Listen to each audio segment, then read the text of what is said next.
I graduated from Princeton, majored in economics, after disappointing everyone by not being a doctor or a lawyer. Sorry, mom and dad. I decided to go into finance. Why? Obviously, make that money. Hey guys, it's King Kang. For my new English subscribers and viewers, I realized that I did not properly introduce myself. You guys are probably wondering, who's this random Asian guy explaining vague financial concepts to us? Well, don't worry, I'm smarter than I look.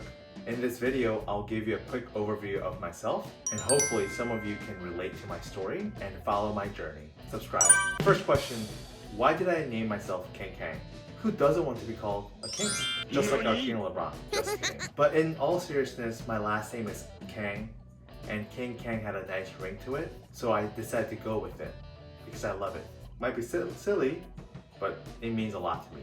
Do not confuse me with King Kong, which is also my cover photo for the YouTube channel.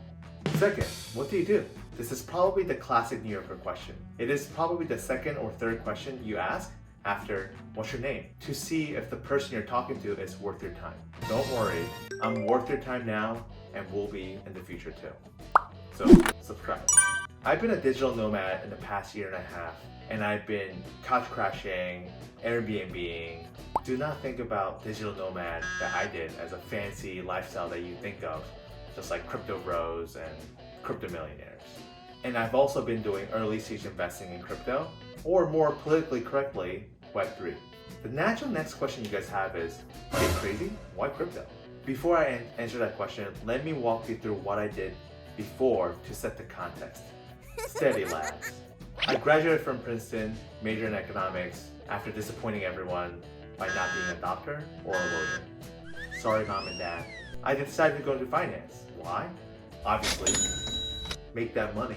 No, seriously, I was genuinely curious about how companies work and how money moved in the ecosystem. I thought the best place to learn after college is to go into investment banking. So I joined the M&A group at Bank of America Merrill Lynch, which is now called Bank of America, RIP. Yeah, not the bank teller that you see in your local branch. I was working with larger corporations and their M&A deals. But to be honest with you, I spent most of my time behind the screen in a cubicle in front of a brand park. After enriching my bosses and driving corporate America with transformative M&A deals, I decided to join either private equity or hedge fund, which was my natural step. Instead of joining larger private equity firms, I decided to join a first-time fund where I get to roll up my sleeves, learn, and rise through the ranks faster than my peers at bigger private equity firms like Blackstone. I joined a fund called Gemstone Capital, which was a first-time fund when I joined, with $355 million under management, and by the time I left, it had close to $3 billion under management. After I spent my time across investment banking and private equity, one thing was clear.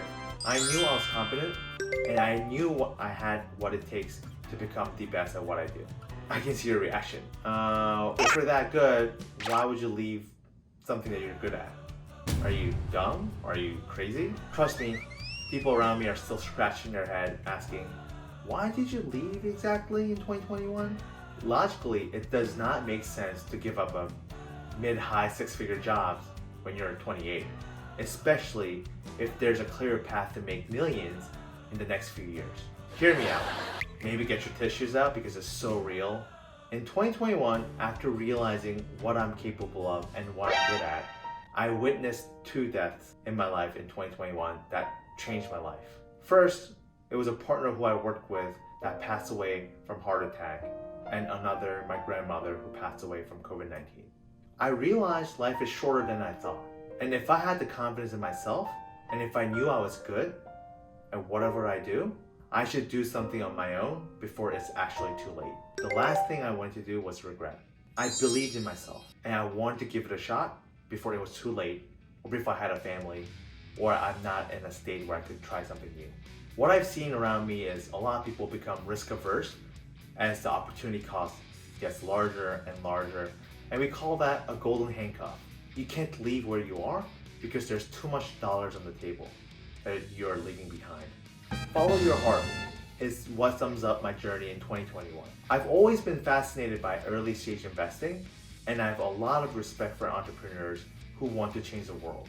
For me, instead of joining another venture capital fund, I thought I should choose a sector with the most potential and least competition. I wanted to be contrarian. I wanted to do something that no one else was doing in my shoes. And that was crypto, and I believe is still crypto now. So what did I do? I jumped into it without any question. I'll spare you with more details about how my journey has been in crypto. There will be more videos in the future that talks about my journey, my thoughts, as I have met a lot of founders, investors in the field in the past year and a half, as I was traveling around the world and building my network. But in the meantime, I started a YouTube channel to learn what it means to be a content creator. I realized it's very important to build your brand, and I wanted to see if I'm gonna be good at it. And the best way to do it, as you can probably tell, is just do it. So when I started YouTube, I primarily targeted a Korean audience by speaking in Korean. Thank you to 600 plus subscribers who are mostly Koreans who have been following my journey in the past 6 months. But going forward, I want to continue in English with Korean subtitles and English subtitles so I can both target Koreans and any English speaking people around the world. Hopefully you guys could follow me on my journey as I'm soul searching at age of 30. And hopefully this video answered a lot of questions that you guys might have after having watched my videos in the past few weeks in English. And as always, if you like this video, like, subscribe, and follow. And for my Korean subscribers, 좋대꾸알. I'll come back with better video next week, so see ya.